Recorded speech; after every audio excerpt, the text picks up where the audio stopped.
Our new exhibit is about the Boggs family.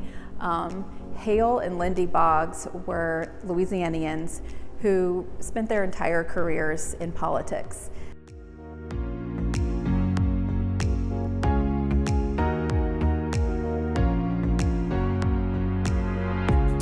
Hale and Lindy Boggs instilled a sense of public service in their children who, to some extent, got involved in politics in different ways, and we'll talk a little bit about that at the end.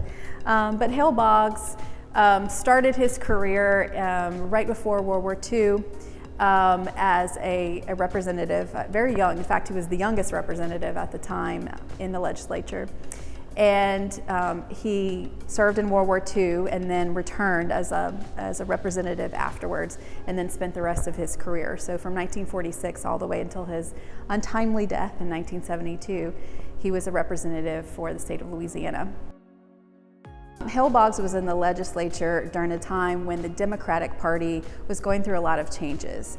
It was very important to him to support the National Democratic Party, and that sometimes put him at odds with what Louisianians wanted and what his fellow representatives and senators from Louisiana wanted.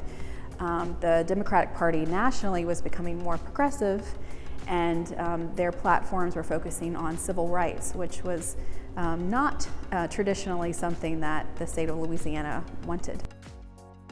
So in 1961, when John F. Kennedy became president, Hale Boggs became the whip. And the whip, the majority whip, because the Democratic Party was in the majority at the time in the legislature, the whip was somebody who literally whipped up the votes, right? He got his party to back, as best he could, to back certain bills and things like that. He and Lindy, his wife, became friends with the Kennedys. They helped with their election. And so it was a great loss to him when President Kennedy was assassinated. And he was actually chosen as one of the people to serve on the Warren Commission by President Johnson to try to find out what happened to JFK. He commented that too was hard because he was such a good friend of the Kennedys. Having to listen to all of these tapes and things like that about assassination of his friend was difficult. In 1971, Hale Boggs became the majority leader in the House, and it was actually assumed that he was probably going to take over as Speaker of the House in the near future. Unfortunately, he passed away in 1972. He went to help one of his fellow representatives, Nick Begich, who was from Alaska, in his election. And they were on one of those small planes that fly around Alaska going to a campaign event, and the plane disappeared. And after a massive search, it was never found and has never been found. So eventually, Hale Boggs was declared dead. After his death, the decision had to be made about who would take over his position.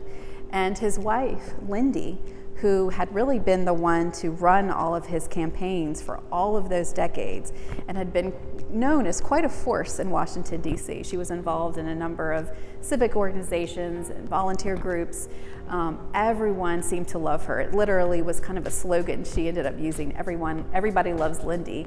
She was known for her charm, her intelligence, her ability to work with all kinds of different people to get things done. So she made that difficult decision after her husband's death to run for his office, and she won.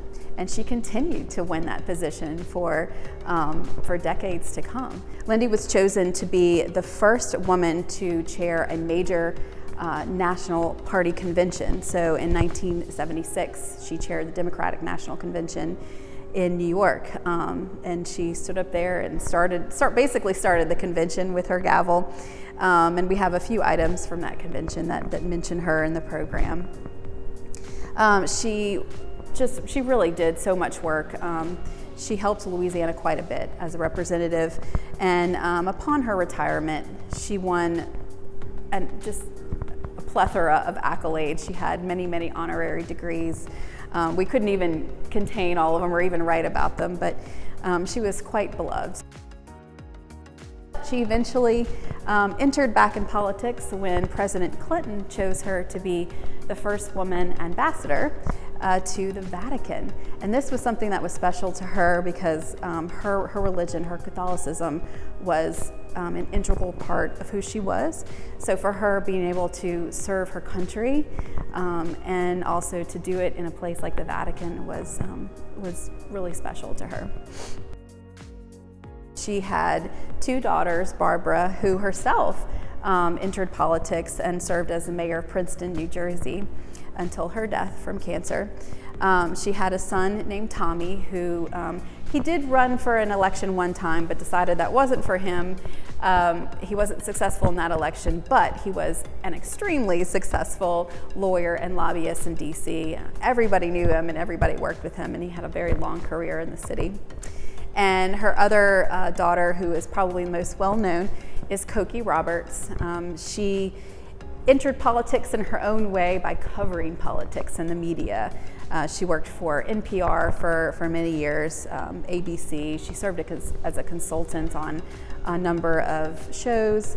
As a political analyst, she covered practically all of the major party conventions every year and all the presidential elections. She also wrote several books.